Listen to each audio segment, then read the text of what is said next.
You are now listening to the Build a Brain podcast with Dr. Jeanne Zehr.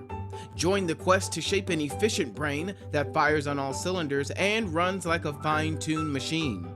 You are now in the capable hands of an international presenter and a pathologically optimistic brain builder. Dr. Zehr will give you the right blocks to build that 3 pounds of cerebral muscle for you, your child, or the young adult you teach or mentor. Block by block, thought by thought, now is the time to build a better brain. Let's get started. Welcome, friends, to episode number 20 with my good friend Kibwe Cooper, who is the podcast guru. And we are going to explore a new cognitive function today. So let's do a little quick review.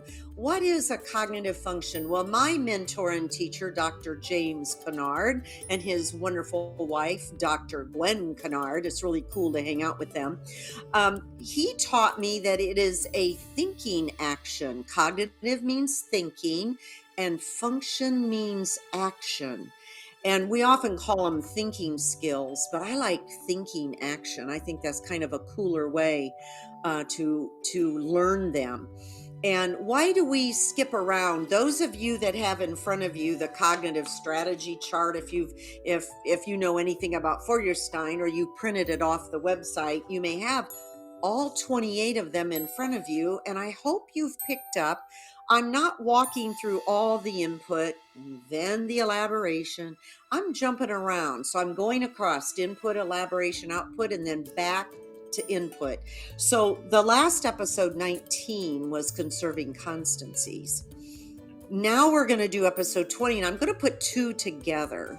It's called Hypothetical Thinking and Testing Strategies for hypothetical thinking, and I'm going to put them together. And then the next episode, number 21, we're going to jump over to output, because here's why I'm doing this back and forth between the three phases. If you remember the intro, if not, go back to episode 1 and listen to it again, because it will help you understand what these things are that we're talking about. It's an episode you do not want to miss. Feuerstein taught us that they're very quick, so you don't labor in these. Once you spend a couple minutes in it, you've now moved up to a mental operation where you're doing something much more complex. But these cognitive functions or thinking actions, as Dr. Kennard taught me, need to be there for these big mental operations to work. So that's why I'm kind of skipping around. So I hope you're enjoying it. I'm getting wonderful feedback. Thank you for those of you. You can post on the Facebook page. There is a Build a Brain Facebook page. You can message me there and give me ideas and some feedback. So I really appreciate that. And remember, you can download a big document it's called a parent's guide, but it's for anybody that's working on cognitive strategies from the website, from the mind-cap.org website. All right, so let's get rolling with developing hypothetical thinking. So what is it? Real simple.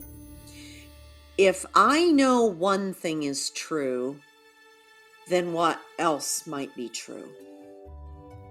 So if I know right now, I'm looking out the window and I see the sun is shining, it is a beautiful day, I can think hypothetically, I bet it's warm out, because it's not windy, it's not raining, there's not been a cloud in the sky today. It's one of those beautiful rare days in late May. It happens to be right now, late May in Indiana.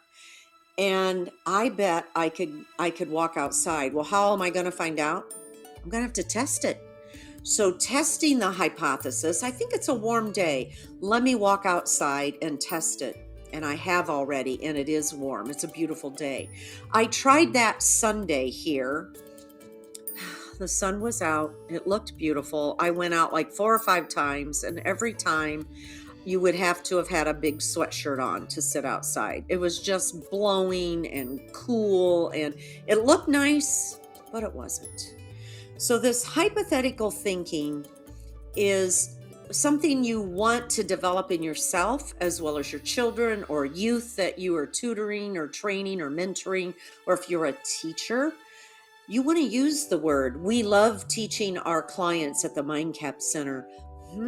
I see you just used some good hypothetical thinking. And the kids, of course, feel pretty cool that they're using something that sounds so big, hypothetical thinking. But it's taking something that you already know and imagining now what else might be true. So, Kibwe, what do you think this could be related to? Like, how do you use it? Or give me some ideas. What's this make you think of? It makes me think, just to go with the same temperature analogy, it makes me think about like cooking. So if mom's cooking something, then I could probably assume that it's hot, and so I want to not touch it. Or if mom is cutting something, or if one of my big siblings or somebody's cutting something, I could assume that if it's cutting that, it could cut me, and so I should be careful not to get cut. Correct. Does that make And sense? you don't want to, yes, perfect, but you don't want to test that hypothesis, right? Right. You don't want to test those. Not that one. But what if you get the aroma of, let's say, barbecued ribs on a grill, and you get that aroma? Do you want to test that hypothesis? Absolutely. Yeah. Because if it smells good, it probably tastes good. Yes. Got it. Okay, Excellent. I see what you mean. Excellent. So you're using some logic and background experience. What do I already know about barbecued ribs or knives that can cut vegetables? Or what do I already know? And then logically you think, how can I predict like what could happen next or what else could be true about that? Now, teachers use another word for hypothetical thinking. They call it inferential thinking. So do you remember taking some reading tests where you were supposed to read a long passage and then they ask questions and you're going, that answer isn't in there. Why'd they ask me that? They're asking me a question. It's not in there. Oh, yes, it is. You have to put together about 3 little pieces of information. You've maybe heard the phrase, you've got to read between the lines. Okay. So that's what inferential thinking is. It isn't directly like the red sailboat flew across the water. What color was the sailboat? Red. But how did the sailboat travel?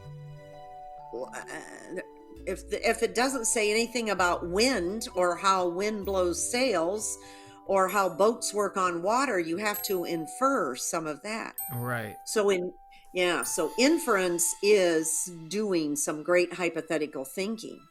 So you could ask questions like, well, if that happens, what do you think is going to happen next? Your dad probably did this with you. Well, son, if you blah, blah, blah, blah, what do you think's going to happen? Dads love this one, trying to teach by example and tell you, Yeah. Have you ever heard the one, well, if your friend jumps off a cliff, are you going to jump off a cliff? Absolutely. I heard that. For sure. I think every parent for the last 200 years, maybe more, has used that line. So, yeah. So that's some questions. What do you think it's going to look like? If you do this, what will happen? The word predict works well here. What do you predict will happen next, whether in a story or something happening at home? How do you know if something is true? Got to do some hypothetical thinking. If you can do this correctly, look what you just did today. You created this work of art, or you did all these math problems. Can you do more? Do you think you could do a step more difficult? So hypothetical thinking is also the root of another word which you happen to be really good at, and that's creativity. So this is the root of creativity. Oh, I know I did that, so could I do this? or we could do this on stage, or if I sang this, could I sing it a different way? So hypothetical thinking is that predicting and using that creative brain to imagine what else I could do. And then we just move right into testing the hypothesis. Now we have to have some good strategies. Like if I think, oh, if I want to put on one of those, I don't know what they're called, like parasails, and people jump off cliffs, and they go parasailing or something. Okay. Parachute, or well, there's those sails things too, and there's the body suits that people look like a flying squirrel. Oh yeah, Have you ever seen videos of skydiving? Yeah, and they just have a body suit on, and it has wings, and they're jumping off cliffs. Okay, so I could test the hypothesis. Well, if he did it, I can do it too. Oh, well, wait a minute. Have I had any training? I need to test that hypothesis without just running out and doing it. So when we test a hypothesis, we need to use some wisdom and some good logic. Some things you don't test without making sure you have safety precautions there. But if it's just something academic, we might call this trial and error. But Reuven wasn't real big about trial and error. In fact, we hit on this one already. Episode number 17 was Just a Moment, Let Me Think. He said, no matter what, don't just randomly put something down or randomly jump off a cliff with a wingsuit on thinking you're going to be okay. Just a moment. Let's think about this. Am I prepared? Do I know what I'm doing? So when we test a hypothesis, this is a great time to use the motto of the Feuerstein program. Just a moment, let me think. That's awesome. That is awesome. Mm-hmm. Okay. That's a good one, isn't it? So what's one of the first things, how did you first introduce this concept to your children? When we use it in at MindCAP, my kids were much older by the time I got all this training. Oh, how I wish I'd had. That's why I'm doing this podcast, Kibwe, with you, is so that parents of younger children can raise their children to be amazing thinkers. Fortunately, my kids did turn out okay. They're pretty good thinkers. But how to roll this out is you need to know them as a teacher, parent, mentor, so that when your child shows the proclivity or has a moment where they go, you kind of overhear them, they're playing with their toys or they're doing homework, and you hear them say something like, I wonder if I could try this because it worked yesterday. When you hear your kids say, I wonder, they're using hypothetical thinking. So point it out. Say, hey, I hear you're using some hypothetical thinking in your problem solving there. That's great. So be very low key about it. Don't be all happy clappy and, oh, look how smart you are. We don't do that. At MindCAP, we're very subtle with our praise because we don't want to overdo that. We want the child to develop these thinking skills because they want to, and that's internalized, and that they feel good that they can do it, not because mom and dad are all happy clappy or I'm going to get a sticker. Like at MindCAP, we give no rewards, no stickers, no candy. Yeah, no gold stars. We don't do any of that. We're based on intrinsic motivation, not extrinsic, so we don't use any reward system. So we're all about, that was pretty cool how you did that. Did you see what you just did? So we'll point out so that they, in case they don't recognize the amazing thing they just did. So we try to point out all of these cognitive functions. And once in a while, we will stop and just directly teach it. So a classroom teacher might say, boys and girls, I've got a new thinking action for us today. It's a really cool one. You want to know what it is? So that's direct instruction. And there's nothing wrong with that either. You could also introduce them like that. That makes sense? Yeah, that makes a lot of sense. And I think the intrinsic part about it is very empowering for young children as well, because they normalize very high brain function. And for kids, whatever they view as normal is what they're going to build off of. So by normalizing it, they just assume this is how they're always supposed to think. Yeah, I love it. That's a great way to sum it up, Kibwe.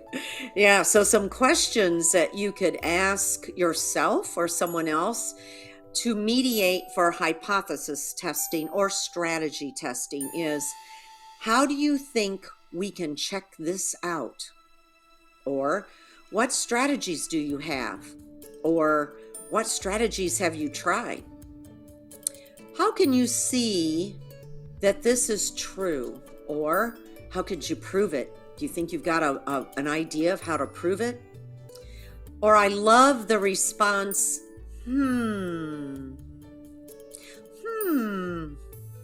Just saying means you're pondering it. And it gives the kids, it kind of slows them down and makes them think, why is she saying And it just slows the whole process down, because we do rush things usually too much. So I love to use when I'm working with someone. And I might also say, I wonder how you could find out. So it's a great mediational phrase, the word or the sound. Wow, that's awesome. So there we go. That is episode 20 in the can. Any thoughts on that one, Kibwe, before we sign off on this one? I just think it's really very important that we teach kids how to think on a high level in a way that makes them feel proud, not just get rewarded, but their own self-confidence grow, knowing they can think through things. I think that's just incredible. So this is really cool. Yeah, I call it autonomous thinking. Don't we want our kids to grow up to be independent thinkers? Absolutely. Because you, as a mentor or a parent or a teacher, you want to work yourself out of a job. Right. Ideally. Yeah, you want your kiddos to grow up and be good thinkers. All right. Well, thank you for being the trusty sidekick as we worked our way through episode 20. Thanks, Kibwe. Thanks for listening to the Build a Brain podcast. If you're wanting to know more information on how to build a brain, please visit the website for the MindCAP Center in Fort Wayne, Indiana at www.mind-cap.org. That's www.mind-cap.org. Children and adults from across the United States and Canada have found the cognitive help they needed at the MindCAP Center. The specialized team is trained in all levels of the Feuerstein program and can literally help you or your child build a better brain. Thanks so much for listening. We'll talk to you next time.